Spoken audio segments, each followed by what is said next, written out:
rumah nenek saya itu saya hafal persis, hafal betul. Itu mulai keanehannya itu rumah-rumahnya itu kok sebelah kiri. Rumahnya pun juga lampunya lampu templok, bukan listrik. Dan orang-orangnya pun ngelihat saya tuh kayak aneh gitu. Ada mobil lewat situ aneh. Saya sampai bingung, kok jadi begini jalannya, gue di mana?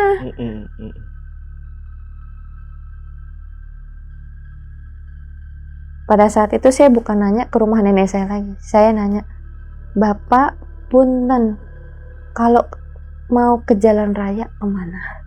Bapak itu bilang, kalau mau pulang dari sini, kalau mau keluar dari sini, ambil yang sudah dibuang.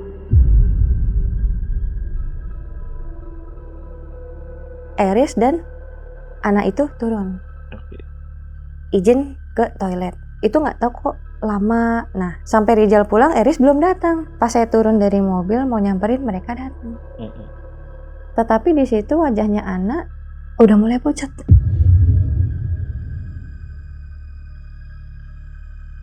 Tai lu, Riz. Udah lu turun aja dah. Udah tinggalin aja lah, Fe. Tinggalin, udah nggak usah diajak lagi. Udah cabut aja, tinggalin mereka berdua di sini. Sewaktu dia ngelihat kresek hitam itu, dia langsung bilang ke saya, Fe, ini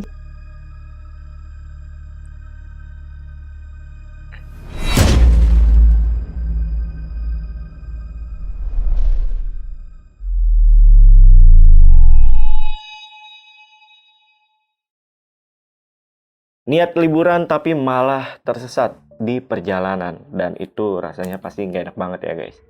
Apalagi tersesatnya itu ke alam gaib sampai berhari-hari. Nah, itulah yang dialami sama narasumber kita kali ini, dan kebetulan sudah ada di samping gua, namanya Cafe. Jadi langsung aja kita sapa. Cafe, apa kabar Kak?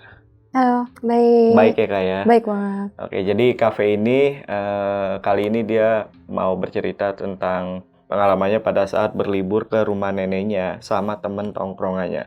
Tapi pada saat itu dia mendapatkan teror sepanjang jalan, bahkan sampai hilang selama 2 hari.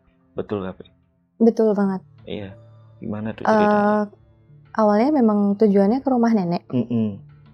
Tetapi saya nggak nyampe ke situ dan hilang. Ini hilangnya itu sempat dicariin? Hilangnya itu pasti dicariin setelah beberapa hari, tetapi selama perjalanan itu 2 hari saya nggak tahu itu di mana. Nggak tahu di mana. Nggak tahu. Oke. Nah, terus Cafe sendiri taunya hilang 2 hari itu dari mana? Ya kita ketemu sama salah satu penduduk ya. Di situ baru tahu kalau kita tuh dicariin selama 2 hari. Oh, dari warga setempat? Iya. Wah, oke. Nah, katanya penyebabnya itu karena temennya Cafe ada yang melakukan tindakan ilegal. Apa nih yang dilakuin nih Cafe? Iya, betul Mas Jamal. Dan tahunya itu pada saat kita tuh mencari jalan keluar ya, mencari jalan pulang dan ketemu bapak-bapak. Di situ bapak-bapak itu bilang, Neng kalau mau pulang, kalau mau keluar, yang dibuang tolong diambil lagi. Oke, apa nih yang dibuang? Nanti aku ceritain. Oke, kalau gitu buat teman-teman yang penasaran, simak video sampai habis. Tapi sebelum itu, seperti biasa, kalau pengen jadi narasumber di Lentera Malam sama seperti Cafe, kalian bisa langsung aja DM ke Instagramnya Lentera Malam. Ada di @lentaramalam.id atau hubungi nomor yang ada di bawah ini guys, untuk kalian kirim voice note. Oke, sekali lagi buat pasukan Lentera Malam yang penasaran sama cerita lengkap dari Cafe, tonton video sampai habis. Dan tanpa basa-basi lagi, saksi misteri kita mulai.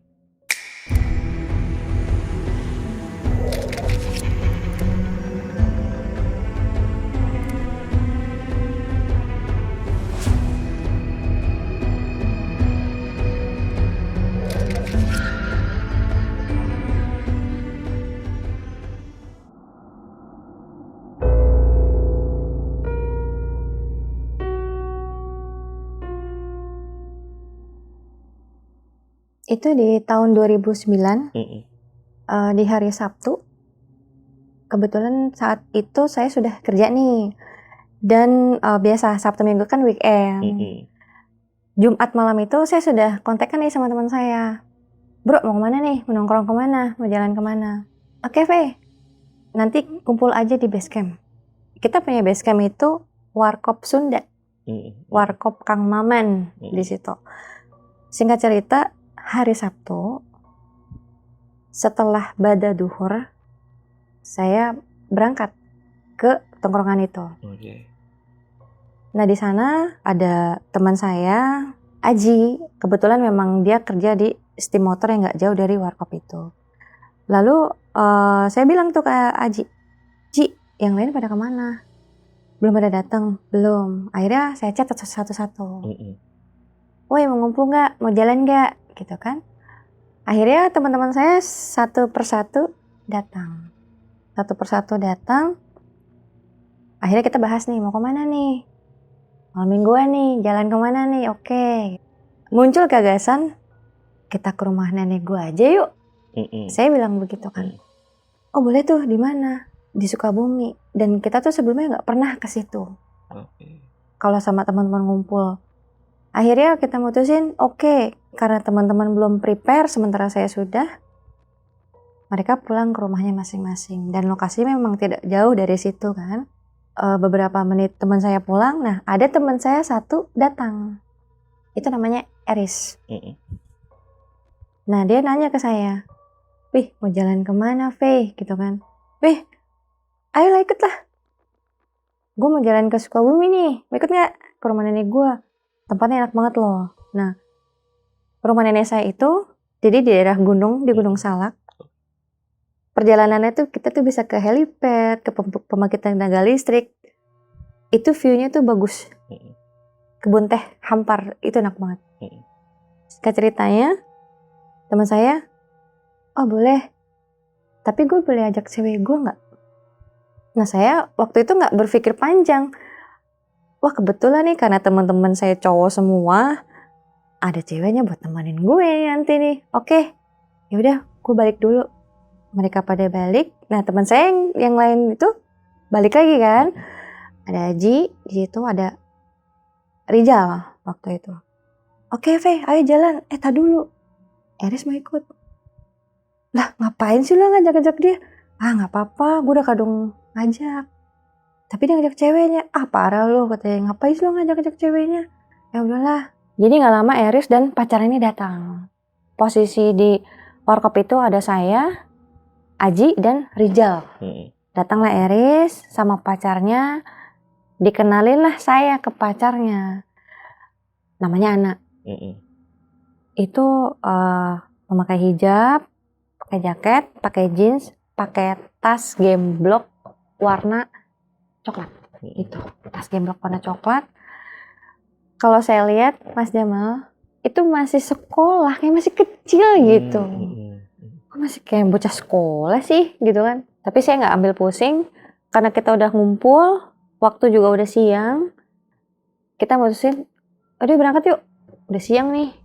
Nah, akhirnya jam 1 di hari Sabtu itu kita berangkat ke Sukabumi. Di situ kita berlima. Oke. Aku nyepir di depan ya.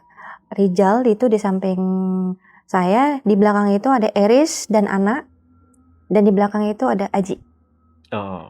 Nah, selama perjalanan tidak ada kendala karena waktu itu juga belum ada tol Bocimi ya, seperti sekarang aksesnya. Dan dilewatinnya tuh masih macet-macetan, waktunya juga masih katakanlah panjang lah. Tibalah di Parung Kuda. Nah dari Parung Kuda itu alhamdulillah tidak ada hambatan sama sekali. Lanjut terus sampai jalan Parakan Salak. Kita berhenti di Bojong Genteng. Nah di Bojong Genteng itu ada satu SPBU. Nah memang kalau saya setiap ke rumah nenek pasti akan selalu berhenti di situ karena nggak ada lagi buat isi. Nah, setibanya di pom bensin itu saya isi bensin, Rijal itu turun mau ke toilet. Di dalam mobil kita masih berempat. Setelah isi bensin selesai, Rijalnya naik ke mobil, saya turun gantian ke toilet. Di dalam masih ada Aji, Eris dan Ana. Begitu bergantian, nah terakhir itu Eris dan Ana itu turun. Izin ke toilet. Nah, saya kan parkir di sekitaran SPBU, dalam SPBU itu nunggu. Itu nggak tahu kok lama. Nah, Rijal itu dia pamit nyebrang untuk beli rokok. Dan ngerokok di luar itu. Sampai Rijal pulang, Eris belum datang sama Ana ini. Kok belum datang? Saking keselnya nungguin si Eris sama Ana ini nggak balik-balik dari toilet kan, ya udahlah mutusin saya untuk turun, gue samperin aja deh gitu kan. Nah sewaktu saya mau nyamperin, Eris sama Ana ini balik, ya kan, balik. Tapi saya ngelihatnya tuh satu, Ana itu mukanya tuh pucet. Yang awalnya berangkat itu seger, sehat, kok ini pucet. Dan dia megangin tas itu erat, megangin tasnya tuh erat gitu kan. Sampai akhirnya saya bilang sama Eris, udah selesai, udah cabut dah, udah sore nih. Mereka masuk mobil, saya masuk. Waktu itu masih saya mengendarai mobil. Berangkatlah kita, lanjutin perjalanan dari POM itu. Di dalam mobil saya melihat dari spion ya, saya lihat satu-satu. Saya ngeliat itu anak itu semakin kuat megangin tasnya kayak gini. Makin erat lah dia megang tuh, nggak lepas. Rijal bilang, lu lama banget ke toilet ngapain? Tidur sampai hampir 20 menit di toilet. Sementara tuh kita perjalanan masih jauh ke atas. Itu udah masuk ke sore ya, udah mau masuk ke asar waktu itu. Di jalan itu nggak mulus, Mas Jamal. Nggak ada aspal yang nggak ada. Itu jalan lubang karena saya mau gambarkan itu kanan rumah, kiri itu jurang. Ketemulah plang, ke kiri ke Cikidang, ke kanan saya ambil jalur kanan. Pada saat saya mau ngambil jalur ke kanan, di situ kan posisi saya masih nyetir ya. Itu saya melihat sosok nenek-nenek di seberang jalan. Posisinya saya lihat memakai baju hitam, motifnya bunga, pakai kain jarik. Itu melihat saya, tatapannya itu tajam. Nah saya waktu itu sempet ngomong kan ke Rijal, tuh nenek-nenek ngapain maghrib-maghrib di tengah jalan, gitu kan? Nenek-nenek apaan, kata Rijal. Kagak ada, katanya gitu. Akhirnya saya putusin untuk lanjut.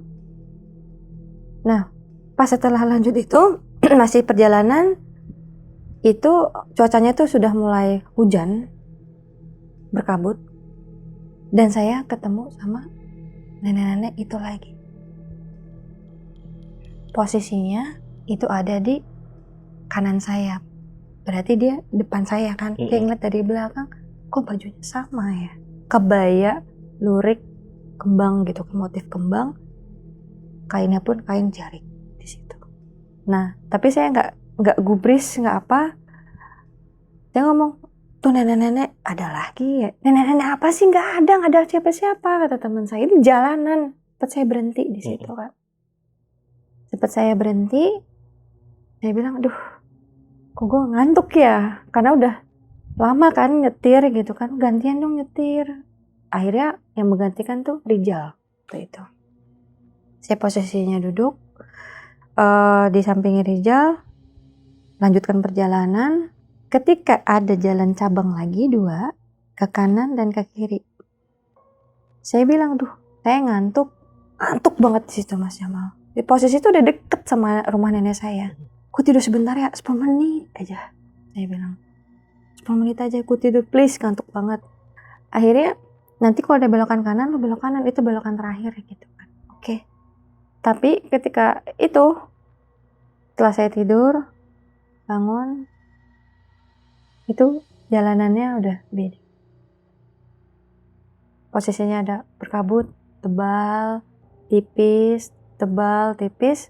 Sampai pada akhirnya ketika saya itu kan sudah bangun, saya ngamatin ini udah sampai mana, itu saya kaget. Karena rumah nenek saya, itu saya hafal persis, hafal betul, itu sebelah kiri kebun teh, sebelah kanan rumah. Ini posisi kebalik, sebelah kiri rumah, sebelah kanan kebun teh, itu jurang gitu kan. Iya, lereng. Ini di mana?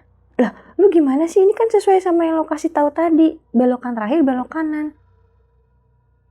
Itu posisi udah mulai gelap, udah gelap itu. Tadi dulu, ini di mana? Udah gantian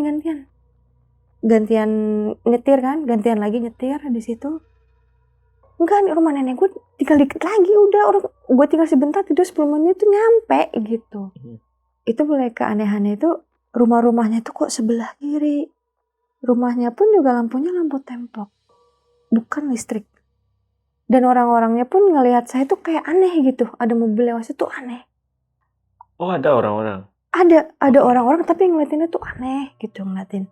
Akhirnya saya mutusin itu berhenti di situ. Buat ngecek ini tuh di mana sih? Kata teman saya, ini yang lo bilang, Fe. Terus gimana? Mau dilanjutin apa gimana? Oh ya udah, putar balik aja kalau nggak. Karena kan posisi terus nanjak.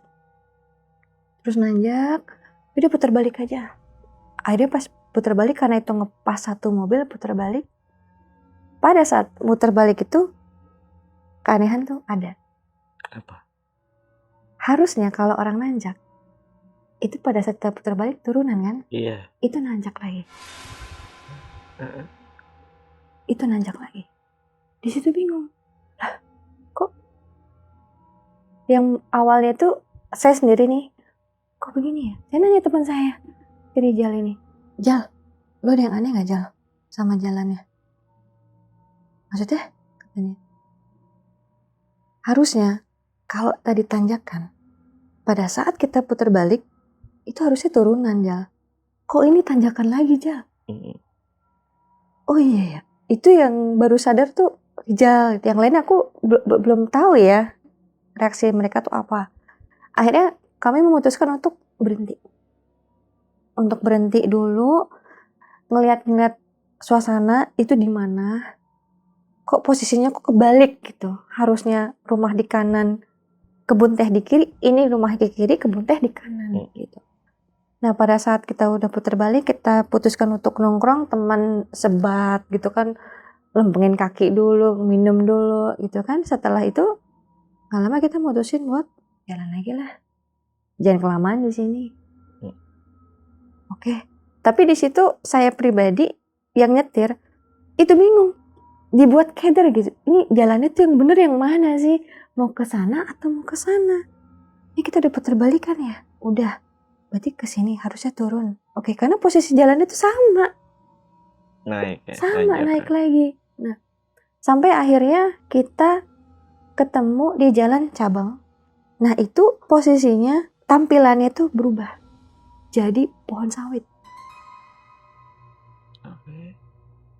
Saya sampai bingung, kok jadi begini jalannya, gue di mana? Akhirnya di sebelah kiri tuh ada pos yang untuk pekerja, di situ ada tempat untuk istirahat. Jalannya cabang ke kanan dan lurus. Nah, sewaktu di situ di pos itu kita berhenti. Saya mutusin untuk berhenti. Dia di sini aja lah, jangan nongkrong di pinggir jalan. Lihat-lihat dulu nih di mana. Kok berubah jadi begini? Jadi pohon sawit. Sementara yang tadi kita lihat tuh pohon teh loh, Gue juga nggak tahu ini di mana, makanya berhenti dulu, udah minum dulu deh. Nah, itu posisi kami tuh semua tuh, saya, Rijal, itu mutusin turun duluan ke pos itu. Botol minum, air mineral, air kemasan, duduk. Teman saya yang nyebat, saya ngeliat, Eris sama anak masih di dalam mobil waktu itu. Gak lama dari situ, itu udah gelap Mas Jamal. Itu posisinya udah jam 9. Gak lama dari situ, waktu saya duduk nyebat teman-teman, itu dengar suara geduk gitu. Nah, saya pikir itu kelapa. Persis seperti kelapa. Itu pohon kelapa. Kelapa kali jatuh, sawit kali ya. Tapi posisinya itu gak enak. Karena dari belakang tempat kita duduk tuh udah bunyi kresek. Tapi kita positive thinking, binatang kali. Gue ngerinya cuman apa, babi hutan, diseruduk dari belakang, gitu kan. Sampai pada akhirnya saya, Aji, Rijal, itu melihat ada yang gelinding. Tapi posisinya berarti dari kanan saya. Gelinding terus. Itu kan nggak kelihatan sama sekali. Itu apa? Pakai flash HP juga nggak nyampe, jauh. Setelah gelinding, itu ngeluarin suara. Saya, Rizal, sama Aji kaget. Anjing apaan tuh? Maaf ya, maaf. Iya. Anjing apaan tuh? Set, apaan tuh, Fe? Apaan tuh, Fe? Kok bersuara, ketuk kelapa kok bersuara, gitu kan. Anjing setan. Saya, Rizal, sama Aji putusin untuk melihat. Itu apaan? Ke arah mobil, ketakutan. Nah, jadi pas setelah saya ngelihat yang gelinding itu mengeluarkan suara, itu saya sama yang lain tuh mutusin cabut ke dalam mobil. Dari dalam mobil tuh kita udah ketakutan. Ceweknya Eris ini bilang, perut gue sakit, gue mau kencing, gue gak kuat, gue pengen turun dulu. Akhirnya Eris sama ceweknya ini mutusin buat turun. Ini di mana? Mau buang air di mana? Akhirnya ya udah tuh di belakang pos aja lah. Itu posisi kita udah takut. Nih anak ngelihat nggak ya apa yang gue lihat tadi gitu kan? Bodoh amat deh ah. Dia mutusin untuk ke belakang pos yang tadi kita duduk itu. Nggak lama dia cabut masuk ke mobil lagi kan. Nah, sewaktu kita mau jalan, itu kan tadi kan kepala gelinding tuh di situ. Nah, saya tuh ngelihat ada badannya. Dari spion. Posisi di samping saya nyetir, posisi di jalan ngeliat pohon sawit sampingnya. Apaan tuh? Ternyata ada kepalanya, ada badannya juga, tapi terpisah. Akhirnya kita mutusin cabut dari situ. Sampai ketemu di satu percabangan lagi. Di situ saya mutusin buat berhenti dulu. Karena posisi ceweknya si Eris ini, si Ana ini mengerang kesakitan. Aduh perut gue sakit, gue sakit perut. Itu sampai benar-benar dia gak bisa diem ya dengan sakit ya. Aduh gulit-gulit kesana kesini. Erisnya pun juga bingung, kita juga bingung. Ini bisa diapain gitu kan. Akhirnya ceweknya tuh surupan di situ, ketawa di situ, ketawa yang melengking, yang ngebuat kita tuh semua tuh takut. Kenapa cewek lu? Anak kenapa? Karena posisi anak itu sampingnya Eris, jadi yang cepet pegang kan Eris kan. Iya. Dipegang lah badannya si anak, dan di situ kelihatan darah di celananya dia. Nah, saat di situ itu saya nggak tahu tuh apa yang terjadi, Mas Jamal. Itu saya nggak tahu sama sekali itu kenapa. Karena darahnya itu banyak dan berbau hanyir. Mual dong di dalam mobil tuh seperti itu kan. Saya mutusin untuk ya udahlah, bersihin dulu deh. Cewek lo di ini kek, Riz, dikasih jaket lo kek, ditutupin kek. Aduh bau banget, gak kuat bau hanyir. Itu ceweknya posisi masih kesurupan, masih tidak sadar gitu. Itu kita bingung kan. Satu sisi nyasar nggak tahu kemana, satu sisi ada setan, satu sisi yang satu kesurupan juga. Kesurupannya gimana nih? Ngapain dia? Jadi kesurupannya itu dia ketawa melengking, lalu bilang milikku gitu. Aku posisi saya kan juga nggak tahu gitu kan, takut. Tapi ya udahlah, mau bersihin dulu karena saking nggak kuat baunya. Saya bersihin. Posisi peralatan buat bersih-bersih mobil itu ada di bagasi belakang. Waktu saya buka kap, itu ceweknya saya ingat itu nengok ke arah saya. Muka saya sudah muka kesel gitu ya. Setelah saya ngambil, ada kanebo, ada sabun, ada di situ ada spons. Sewaktu saya mau tutup, itu ada yang itu jelas banget. Jebret. Otomatis saya nengok dong. Itu saya melihat sosoknya itu rambutnya panjang, matanya nggak ada Mas, sama kosong. Ya.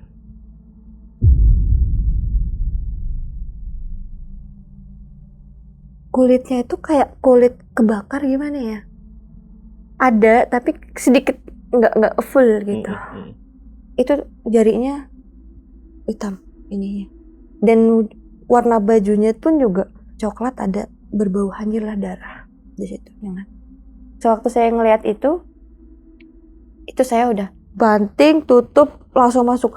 Anjing, saya juga otomatis jadi Kasar. tai, anjing tai, apaan tuh, saya bilang begitu.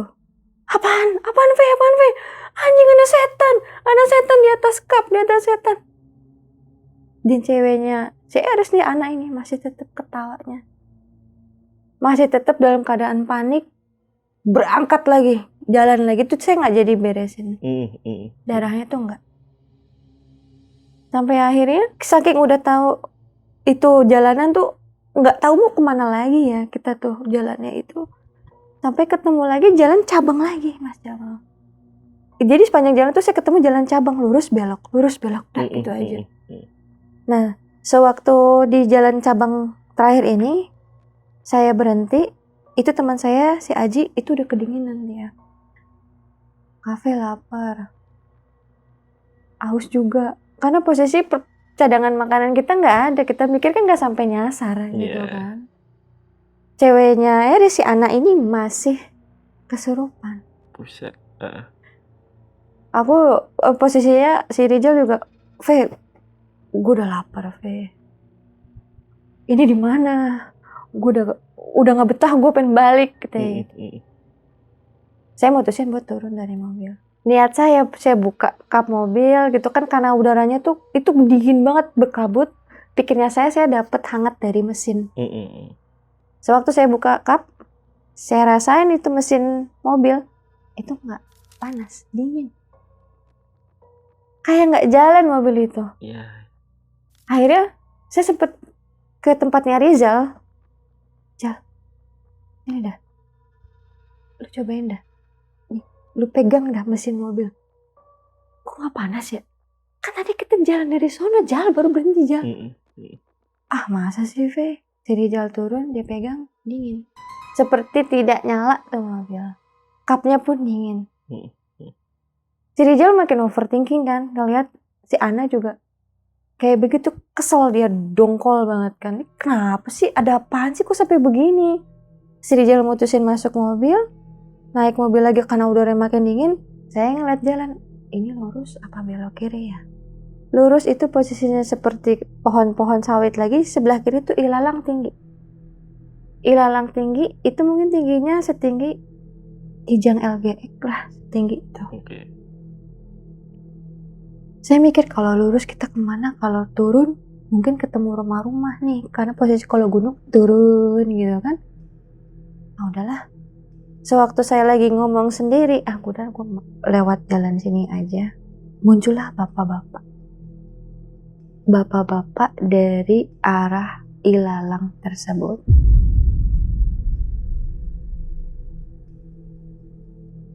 Muncul dari sana, dia pakai kaos, celana sedengkul yang dilipat, bawa tali yang ada untuk bedoknya golok.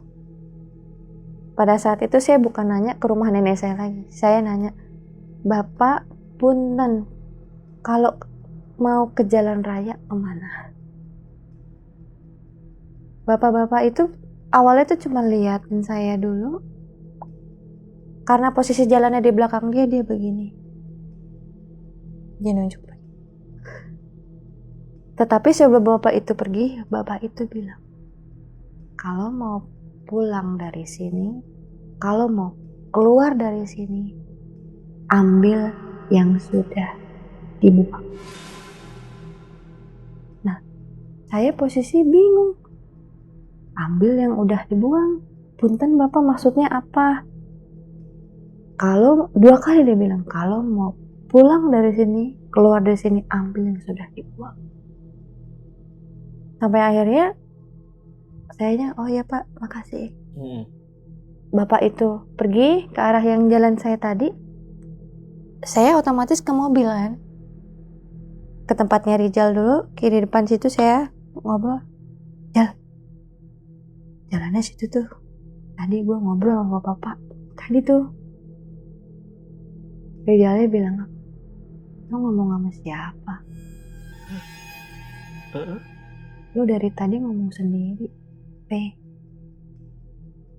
lo ngomong sendiri di situ, nggak ada orang dari tadi. Ya saya spontan kan, tai lo, gue ngobrol sama bapak di tadi itu tadi lewat, nggak ada, lu cuman kumat kami tunjuk begitu doang. Lu tanya Aji lu di belakang. Akhirnya saya nanya dong ke Aji, Ji lu lihat gak Ji? Mbak, lu gak ngomong sama siapa-siapa mbak, lu ngomong sendirian. Nah, saya tambah kesel dong, udah tahu kalau memang gue ngomong sendirian, lu kenapa kagak ngomong ke gue gitu loh. Gue ngomong sendirian gitu, gue ngomong sama setan gitu. Akhirnya saya bilang, tapi tadi bapak-bapaknya bilang, kalau kalian mau keluar dari sini, kita semua nih, kita harus ambil apa yang dibuang. Waktu itu saya ngelihat responnya Aji, Eris, Ana mah nggak bisa karena masih posisinya nggak bisa ditanya kan, sama Rijal, tuh pada buang apaan? Responnya Aji, wah jangan-jangan itu tuh. Nah saya kan udah apaan? Puntung rokok kali, sama aqua kali, botol aqua yang tadi ketinggalan mbak, yang di pos. Ya masa soal sampah sih sampai di setanin gue gitu kan, dalam hati saya gitu kan. Akhirnya saya nanya ke Rijal, lu buang apaan? Saya kan manggil dia kan Rijal atau Mas, lu buang apaan Mas? Gak ada gue, paling puntung rokok, kretek no ada, puntungan doang katanya gitu kan. Gak ada gue. Lu sendiri buang apa? Ke saya. Kagak, gue kagak buang apa-apaan. Akhirnya saya nanya Eris sama Ana kan? Karena mereka berdua yang jarang komunikasi kan. Riz, lu buang apaan? Rijal ngomong gitu, lu buang apaan Riz? Enggak bang, gue gak buang apa-apaan. Cewek lu, ada yang dibuang gak? Lalu saya jawab, pembalut kali. Karena saya taunya apa? Bercak darah kan? Iya, masa iya sih katanya Eris waktu itu. Masa iya sih? Itu kan darah. Akhirnya lu tanyain tuh cewek lu, buang apa? Itu cewek posisi masih begitu, masih nunduk dengan kondisi ceweknya Eris si Ana ini dia memakai hijab. Sampai hijabnya itu udah kebuka. Rambutnya keurai, itu kok nggak serem. Sambil nunduk. Gitu. Saking keselnya Rijal, udah benar-benar capek. Rijal turun dari kursi depan ke arah pintu anak ini, ditabuk lah anak sama Rijal. Pok, bangun lu, kata Rijal begitu. Eris marah, Mas lu ngapain lu anjing, lu ngapain nempelin cewek gue? Cewek lu biar sadar. Dan langsung sadar, langsung lemas, langsung sadar. Di situ bilang, kenapa ya? Baru di situ ditanya, lu buang apaan? Lu buang apaan nak? Lu buang apaan? Enggak, ini di mana ya? Udah nggak usah nanya di mana, lu buang apaan? Yang lain tuh pada nggak ngebuang apa-apa. Udah jawab aja deh. Dari jalan ini sama saya udah muak gitu kan. Iya. Enggak, lu buang pembalut. Di mana? Ambil lagi pembalutnya. Karena saya pikir tuh pembalut. Cewek apalagi sih? Iya. Akhirnya, iya. Tadi buang. Di mana? Buang di mana? Di pos tadi. Aji, saya, Rijal itu langsung. Tempat kepala itu lagi yang ada badannya itu di situ. Balik lagi. Ya ampun. Lu buang di situ benar? Iya kan terakhir gua kan kencing. Lalu kan turun di situ gua. Tapi Ana buang apaan gua nggak tahu. Ya udahlah. Udah balik lagi dia cabut deh. Katanya Rijal, emang harus diambil, Fe. Lu mau pulang nggak? Gue sih dikasih tadi tuh emang setan lo yang lu bilang setan itu ngomong ke gue itu harus diambil. Saya bilang begitu. Akhirnya ya udahlah kita mutusin buat balik lagi ke tempat pos itu.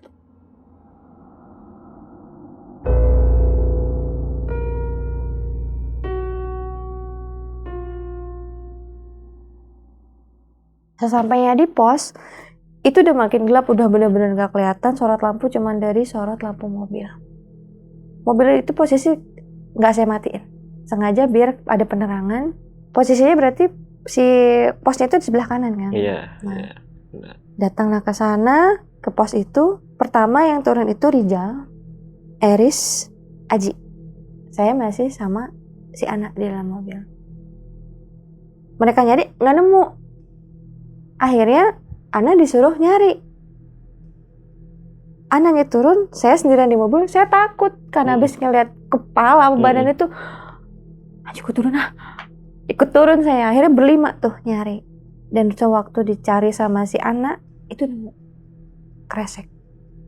Nah, ini Ana yang ngambil ini. Sama saya diambil karena saya yang lain pada jijik kan. Pembalut. Tapi yang aneh Mas Jamal, kresek itu pas saya ini kan nggak sengaja saya kepegang begini. Itu kayak bukan pembalut. Kalau pembalut itu kan maaf ya, teksturnya padat ya. Iya. Nah, kain kan kayak kapas. Kalau itu kayak gel. Nah, apa nih? Saya cuma begitu awalnya. Apa nih? Akhirnya dibawalah ke pos. Dibawa ke pos. Di situ, apa ini kok bentuknya begini dah, jeli-jeli begitu. Akhirnya karena rasa penasaran itu apa, dibuka. Sama siapa yang buka? Sama saya dibuka. Karena yang laki-laki pada jijik nggak mau kan. Pas dibuka, itu saya ngeliat itu kayak makhluk apaan, bentuknya modelannya begitu, udah nggak jelas gitu bentuknya. Nah, itu teman saya si Rijal itu kondisinya dia sudah pernah menikah, jadi dia tahu ya kan. Sewaktu dia ngelihat kresek hitam itu, dia langsung bilang ke saya,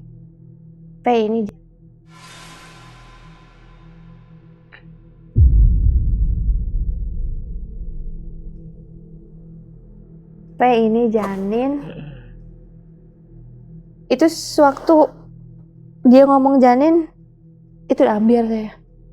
Kok bisa ada begini?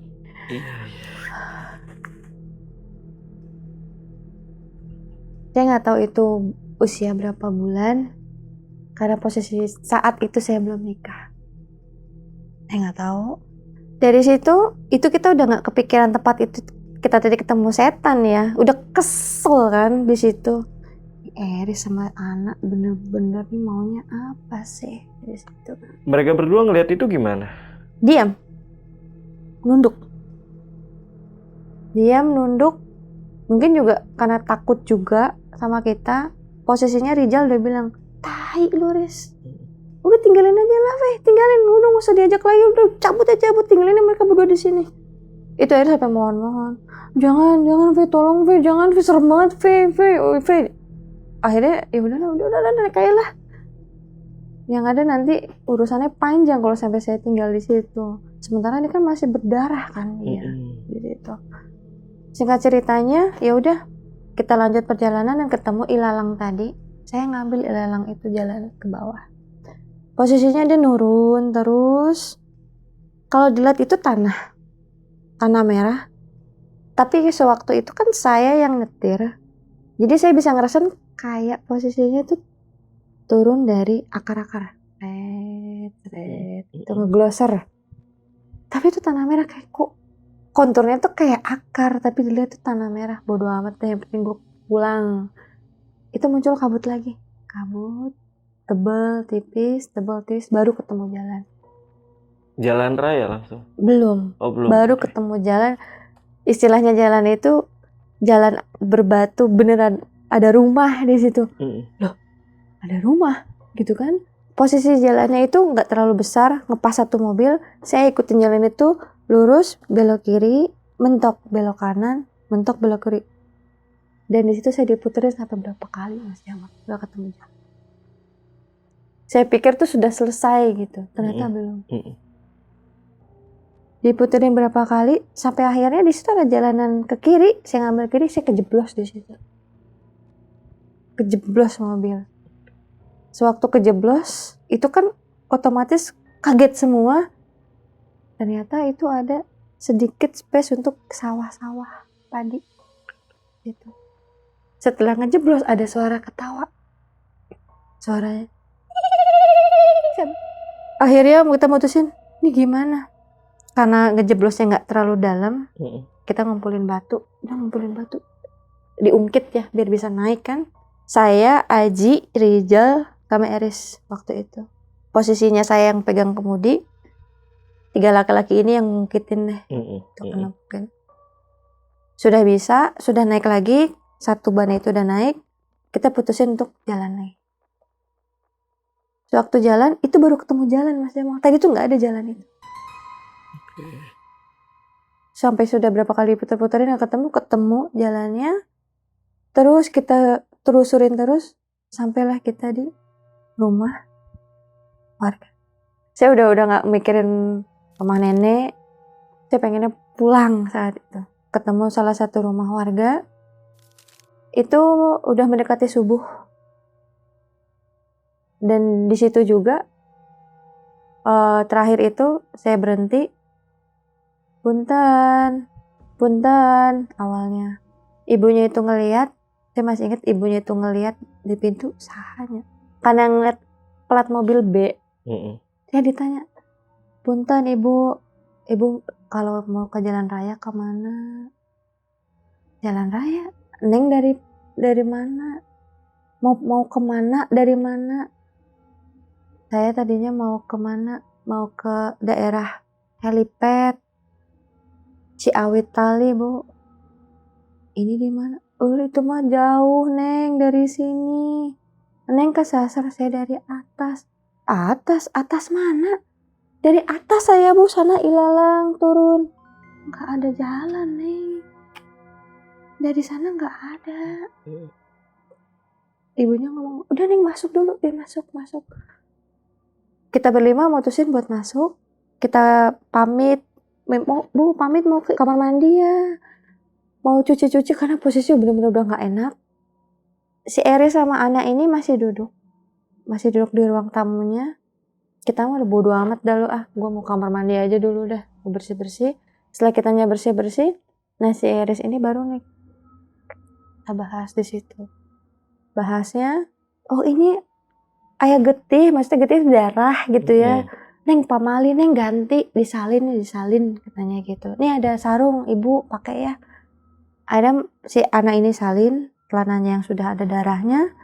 Lalu si Erisnya masih duduk, saya juga udah mulai duduk, Rizal dan Aji itu duduk. Baru tuh di situ saya ngelihat tanggalan, HP sudah mulai dicas. Karena bener-bener baterai tuh habis. Habis baterai HP. Selagi dicas, minum teh sambil ngeliat tanggal, saya nanya, ibu ini hari apa? Hari Senin. Hah? Senin?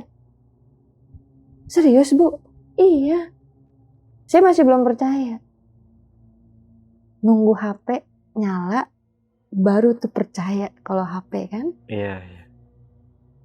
Setelah HP-nya itu bisa nyala, baru benar itu hari Senin subuh. Nah di situ setelah HP-nya itu nyala, saya tahu itu hari Senin. Saya pikirnya apa? Berangkat Sabtu siang, nyampe di atas itu malam. Perasaan gue baru sebentar nyasar. Kok udah hari Senin? Harusnya ini Minggu nih, bukan Senin. Ya, Minggu dini hari lah ya. Minggu subuh kan. Ternyata hari Senin. Tapi selama pergantian waktu itu sama sekali nggak nemu matahari. Malam aja gelap. Makanya nggak sadar kalau itu tuh udah hari Senin. Akhirnya kita cerita di situ karena wajah kita kebingungan. Kok hari Senin? Ibunya nanya kenapa? Ada apa? Kita ceritakanlah kalau kita nyasar, tapi nggak tahu nyasarnya di mana. Kita mau kemana? Kita mau ke sini. Kok kenapa bisa ke sini? Nggak tahu. ceritanya itu kita juga nggak tahu. Tapi posisi jalan sama, semuanya itu sama. Sebentar lagi udah nyampe bu, malah nggak nyampe. Akhirnya Jandin ini nih yang tadi yang di plastik itu baru gitu diceritain, bu, iya kita di jalan tuh diteror penampakan ini. Sampai kita mau pulang disuruh ambil bungkusan, ternyata ini. Akhirnya ibu itu ngelihat, oh ini lebih percaya ibu-ibu gitu kan. Iya. Katanya akhirnya ibu itu yang ngurusin. Dibersihin dari kantong kresek, dikeluarin, dibersihin, dibalut kain, dimanusiawiin lah, di manusia gitu ya, diiniin sampai ditutup, udah dibawa pulang aja. Tapi kan masih takut ya. Sialnya nih, jangan-jangan gara-gara ini. Itu posisi kita masih nahan itu, nahan sama si Eri sama anak tuh, belum ngeluarin kata-kata kasar gitu kan. Tadi dulu, masih mencerna dulu gitu kan.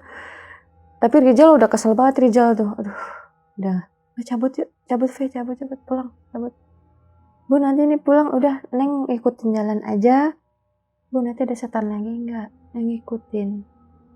Takutnya enggak, insya Allah aman. Akhirnya kita susurin, itu saya ingatnya situ Parakan tuh ada di sebelah kiri. Dan saya baru tahu, saya keluar itu di Cidahu. Nah, setelah sudah ketemu jalan Cidahu itu, jalan raya Sukabumi, itu baru ada hawa manusia tuh ya. Di situ baru kita tanya Eris sama anak. Anak kenapa? Nggak terima dong. Gue tuh mau weekend, mau happy, gue malah kesasar nggak tahu kemana, diterorin juga. Sampai pada akhirnya di situ kita tanya, tuh gimana ceritanya tiba-tiba lu ngebuangin di situ? Tuh jangan siapa? Awalnya tuh saya yang mulai. Lu jawab, Pris. Gue nggak tahu, Ve. Udah lu nggak usah bohong sama gue. Anaknya diam di situ. Saya udah nggak ngajak kamu, udah kesel banget, empet gitu bawaannya itu kan, kesel.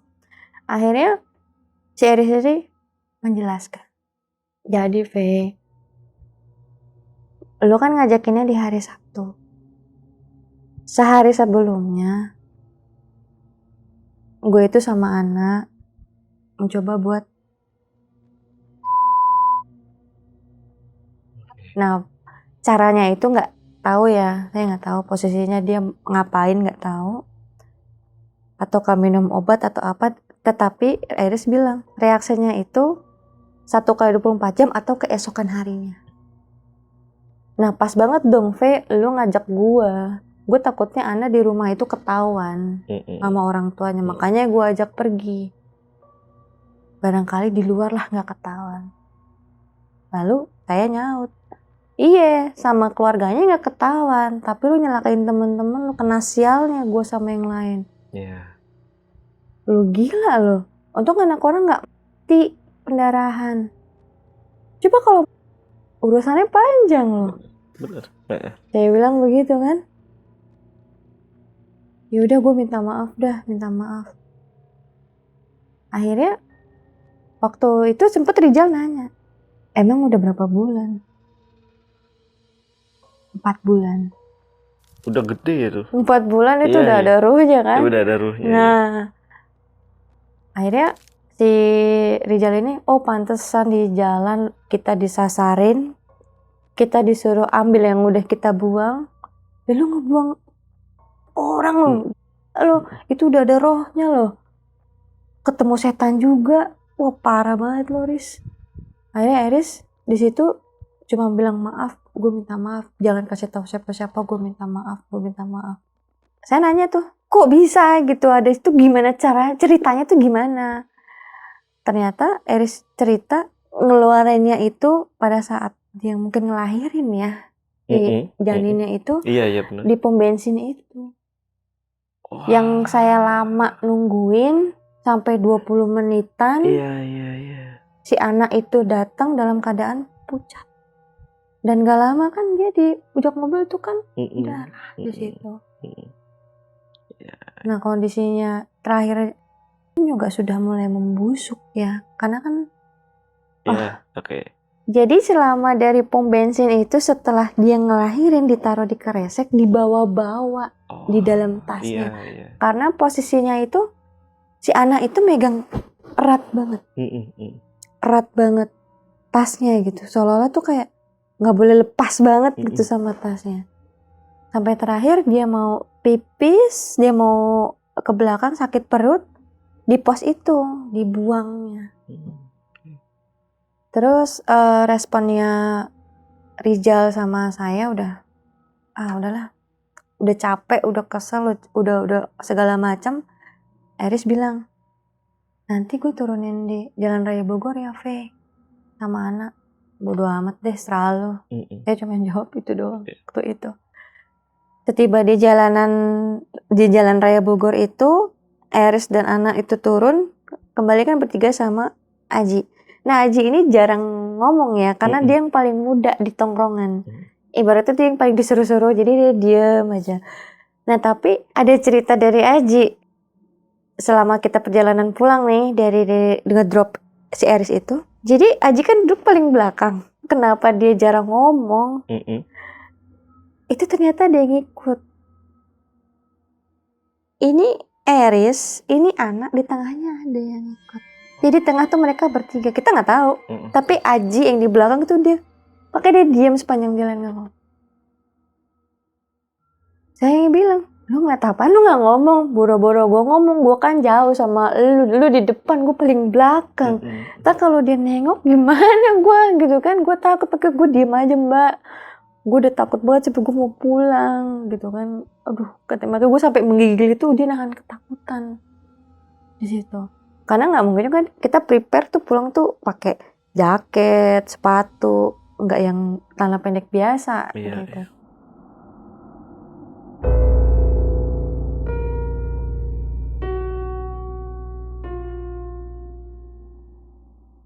Setibanya kita nyampe di warkop Maman, warkop kumpulan kita tuh di situ, ditanyain lah, weh, baru pada balik loh, betah amat di sini. Padahal Maman nggak tahu kalau kita tuh kesasar gitu.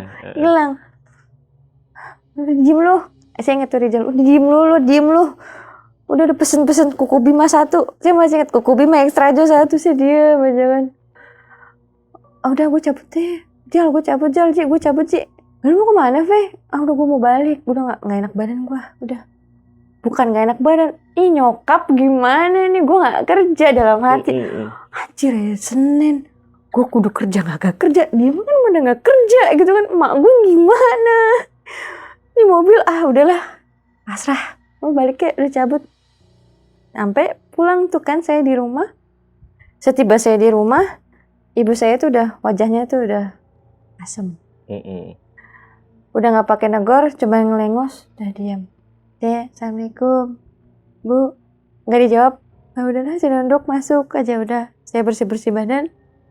Saya langsung posisikan HP, baru saya otak-atik kan, karena di jalan nggak mungkin. Baru saya lihat di situ ada panggilan ibu saya banyak banget. Dari bapak saya, pesan-pesannya juga, dari bos saya juga termasuk. Aduh kacau. Terus saya balasin satu-satu. Teman-teman saya pada ngechat saya, lu kemana? Kok nggak ada kabar? Nyokap lu nanyain ke gua, lu kemana? Jadi mereka pada cari-carian semua. Saya belum ngejelasin ke ibu saya masih diam. Akhirnya maghrib, sebelum maghrib itu si badan saya udah nggak enak badan kan. Itu saya sampai kan kurang lebih kan sebelum duhur. Pas setelah maghrib, saya baru ada obrolan sama ibu saya. Bu, badan Ve sakit nih. Habis itu ibu saya ngamuk kan. Dari mana? Gak ada kabar sama sekali. Maaf, belum bisa cerita. Tadi dulu bingung nyernanya tuh. Soalnya apa nih? Cerita dari mana awalnya gitu kan. Vera mau ke rumah emak, Bu. Ke rumah nenek. Iya, emak. Sukabumi. Iya. Udah, nggak nyampe. Kok bisa? Teman. Kan nama Rizal kan? Sama Aji. Iya. Siapa lagi? Eris. Siapa tuh Eris? Ibu saya yang ngomong begitu kan. Ada temen juga ikut. Terus nggak nyampe pokoknya. Kenapa nggak nyampe? Nyasar. Di mana nggak tahu. Ibu saya akhirnya kepotong sama maghrib kan. Udah nanti lagi deh. Tapi saya nggak sempat ngomong tuh, Bu. Urut dong Bu, pijit. Nggak kuat, badan sakit, demam. Akhirnya sama ibu saya dipesenin ke tukang pijit langganan ibu-ibu. Bada Isa dia datang ke rumah, pijitin. Pas sampai di rumah itu posisi saya kan di kamar. Saya nggak tahu kapan datangnya, totonya tuh udah muncul aja di kamar. Teh gitu kan. Oh iya Bu, mau diurut? Iya kan udah dipanggil diurut. Udah mulai diurut di situ. Nah, selama ngurut Mas Jamal, itu ibu urutnya dari mulai pelan sampai sakit banget ngurutnya. Saya sampai, kok sakit banget gitu kan. Gak ada enak-enaknya diurut tuh. Sampai akhirnya itu, ngurutnya itu sudah selesai. Ibunya kan keluar nih, bawa piring bekas minyak. Dia menuju ke dapur. Di dapur itu ada ibu saya. Lagi nyiapin buat bikin tehnya nih, kan ibu urut ini. Saya dengar waktu itu di kamar, udah selesai Bu. Udah, Bu. Iya, tong sampah di mana? Ini mau buang nih. Rambutnya si Teteh rontok banyak banget. Mana panjang katanya gitu. Dan waktu itu rambut saya tuh segini Mas Jamal. Pendek. Tapi ibu saya belum ngeh. Oh ya, tong sampah di situ Bu. Udah aja. Sewaktu ibunya selesai cuci tangan, duduklah ibu saya sama ibu pijit ini di meja makan. Karena kan kondisinya itu dekat dengan kamar saya, dengar gitu. Itu posisi saya udah rebahan. Karena nahan, kok sakit banget gitu kan, bukannya enak gitu dipijit. Sampai akhirnya ibu saya mulai ngeh. Sejak kapan si V rambutnya panjang? Kan ya rambutnya segini Bu. Ibu urutnya tuh cerita di situ. Pendek. Bu, saya baru datang ke kamarnya Teteh. Si Teteh kan udah duduk di kamar tuh di kasur. Rambutnya panjang Bu. Bunga pendek. Ibu saya bengong. Pendek? Ini rambutnya Bu. Dia ke dapur, ke tong sampah. Dan gumpalan rambutnya ada. Panjang. Akhirnya ibu saya spontan itu langsung manggil adik saya. Dek, Pak, sini deh. Kenapa? Kok si V rambutnya panjang begini? Kan rambutnya itu anak pendek, Pak. Bapak saya ngeliat, mereka ke kamar. Karena posisi kamar saya tuh gak ditutup, pintu sedikit lah. Mereka buka. Itu saya tuh ngerasa tiduran ya di kasur, madepnya ke tembok. Tapi mereka ngeliat saya itu tidur rambutnya panjang. Panjang di situ. Nah, ibu saya ngelihat kok rambutnya panjang ya. Akhirnya tahu di situ ada suara ketawa lagi. Suaranya sama persis sama yang di. Itu gimana ya? Saya ngerasa kayak ada dua badan gitu ya. Kok ada ini lagi gitu. Kayak ada sesuatu yang nyentuh gitu ya. Suaranya gitu. Nah tuh kayak kesurupan. Dan dilihat itu bukan saya. Itu yang mungkin yang saya lihat di mobil. Sampai akhirnya saya dibangunin, saya duduk di kasur waktu itu. Di pinggiran kasur saya duduk. Itu saya posisinya ketawa sambil ngeliat kosong. Ngeliatnya tuh ya. Ini ngeliatin sambil ketawa sambil bilang milikku. Ketawa lagi begitu. Akhirnya ibu saya, Pak, obatin Pak. Si ibu yang ngurut ini, oh dari tadi saya berarti ngurutin. Pantesan Bu, dari tadi saya nanya ke tetehnya, teh kurang kenceng gak? Tapi dijawabnya, enggak, kurang lagi. Padahal saya udah kesakitan itu. Iya. Saya pribadi, aduh Bu sakit Bu, udah Bu. Tapi terus dilanjut, ternyata yang jawab tuh bukan saya. Gitu. Akhirnya diobati sama bapak saya, di situ milikku. Sempat ditanya kan, kamu siapa? Dari mana? Nah, singkat ceritanya si yang merasuki saya itu bercerita dia suruhan dari seseorang yang mau nyelakain saya. Nah, setelah saya sadar, ditanyalah sama orang tua saya, kamu dari mana? Di situ baru saya cerita sejujurnya, sampai dengan soal janin itu. Sampai pada akhirnya orang tua saya melarang, jangan main sama Iris, udah nggak bener. Iya. Tapi itu siapa? Maksudnya itu siapa Bu yang ngikutin itu siapa? Yang ngikutin V itu siapa?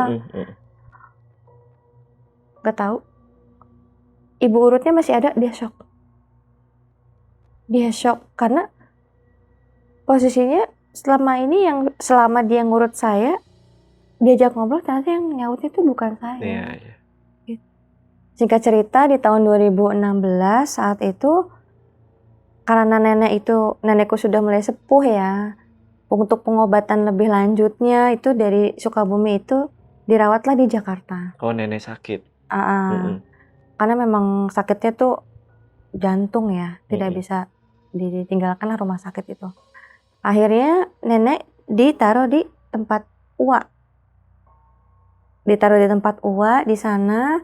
Karena lokasinya itu tidak jauh dengan tempat tinggal saya berkunjung nih ke sana. Wah, nenek di sini nih, berkunjung ngeliat keadaan nenek gimana. Setibanya di rumah Uwa, saya ngobrol dulu. Sampai akhirnya iseng tuh saya kan. Ada album keluarga nih, foto-foto, buka, ngilangin bosen. Satu saya buka sambil ngeliat, oh iya nih ini.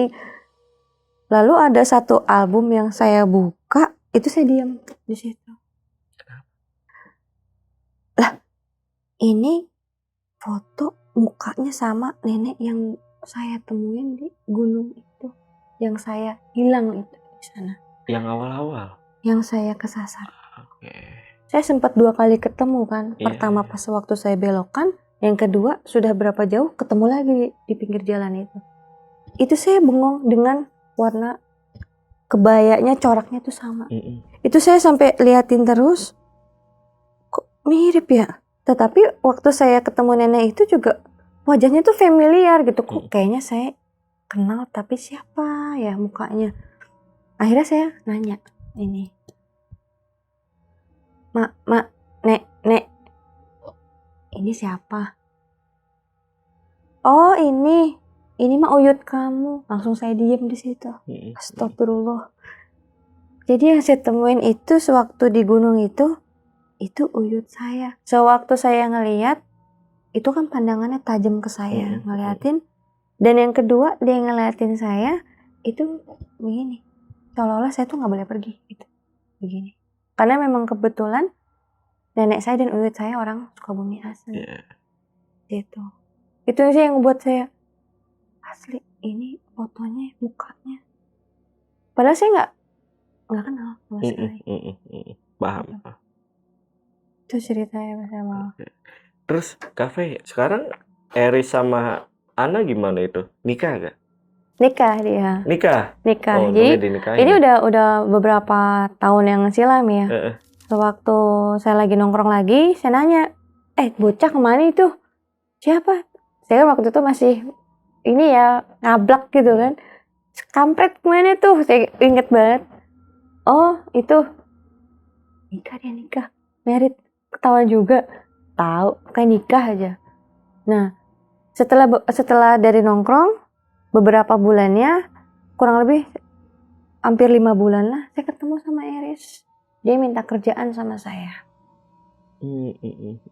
V, karena waktu itu saya sudah bekerja, dia bilang kan, V, ada kerjaan nggak buat gua?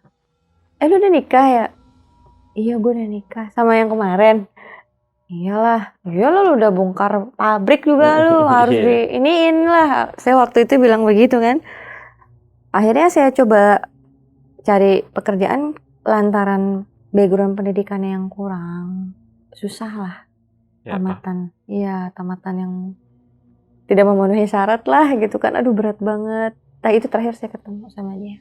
berarti nggak diundang pada saat Enggak, mereka nikah? enggak. Padahal dia tuh tahu kontak saya. Mungkin malu. Malu kali ya. Malu.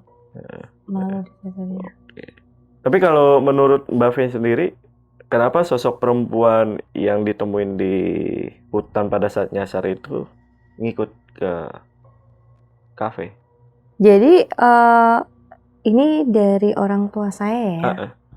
Setelah saya itu kesurupan, ditanya itu dari mana, suruhan untuk menyelakain saya.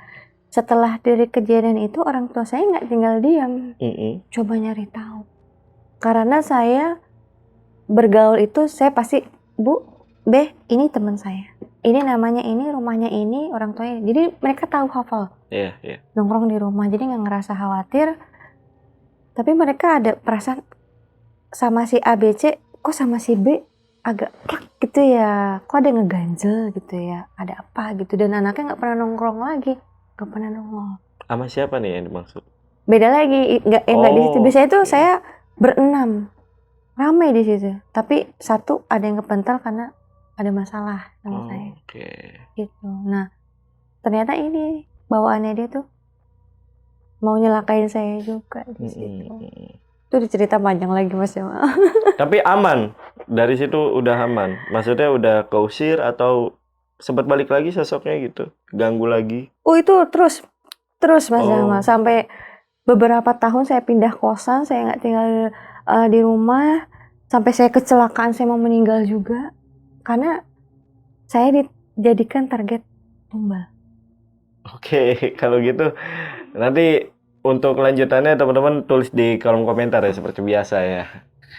Oke, kita lanjut lagi nih Kafe. Lalu janin yang udah dibawa itu ya, diapain tuh? Saya nggak tahu. Itu kan sama Eri sama Ana dibawa, ditaruh kalian dan dibungkus pakai apa ya? Pakai bambu itu loh. Kluk, anyaman bambu. Anyaman bambu itu saya udah nggak mau pegang, udah berbau. Iya. Udah jijik gimana ya. Dibilang jijik juga nggak boleh sih ya. Yang lebih berhak mereka lah gitu kan yang ngurus. Saya nggak tahu diapain tuh. Nggak tahu ya diapain ya. Pernah lewat jalan itu lagi? Atau sempet ke rumah nenek lagi gak? Pernah. Dan nyampe. Nyampe? Nggak nyasar lagi? Nggak nyasar. Dan jalan itu emang nggak ada tuh? Nggak ada. Itu sewaktu saya pergi sampai saya nyetir waktu itu. Saya pengen make sure ini beneran loh. Karena itu kan ada PT yang besar ya. Petunjuk jalannya tuh jelas gitu. Di sana PT helipad itu udah tahu orang-orang di sana. Nggak mungkin salah di situ. Dan posisi rumah nenek saya mungkin jarak 15 menit tuh nyampe ke helipad itu. Udah. Dari pom bensin atau dari mana? Oh, dari pom bensin masih jauh. Masih jauh ya. Pas setelah naik yang ada kabut masuk situ, udah di situ mulai. Harusnya tuh udah nyampe. 10 menit saya tidur tuh udah nyampe. Karena kan kalau yang dari cerita Kafe tadi patokan aku kan pom bensin kan ya. Pom bensin masih jauh. Masih jauh ya. Masih jauh. Oh, dari belokan yang itu ya, yang Kafe belokannya bilang. Ada dua. Iya. Ke kiri ke Cikidang, ini yang ngambil ke kanan. Nah, di atas lagi ada jalan lagi. Yang ke kiri ke Gunung Endut, yang ke kanan. Oh, itu harusnya dari situ udah. Nah, saya bilang sama Rijal, belok kanan, belok kanan sama persis. Belok kanan, ternyata nggak nyampe. Oke, Kafe, terima kasih udah datang ke Lentera Malam lagi. Mungkin ada pesan dari Kafe ke teman-teman yang lagi nonton. Pesannya banyak itu. Banyak banget. Banyak itu. Pesannya pertama, berani berbuat, berani bertanggung jawab. Betul. Apalagi merugikan orang lain juga, masa depan juga rugi, gitu kan. Terus juga kalau kita berteman juga kita harus benar-benar milih-milih. Ini benar nggak ya temannya, backgroundnya apanya gitu kan? Walaupun kita sendiri nggak tahu ke depannya kayak gimana. Terus kalau mau bepergian wajib berdoa. Udah. Ya. Kita nggak tahu itu kita mau dibawa kemana, ya kan? Udah kita doa aja biar kita tuh selamat. Jadi gitu kita juga udah pamit ke orang tua, masih aja ketimpa masalah. Benar. Gimana kalau nggak pamit kan? Oke, itu tadi pesan dari Cafe.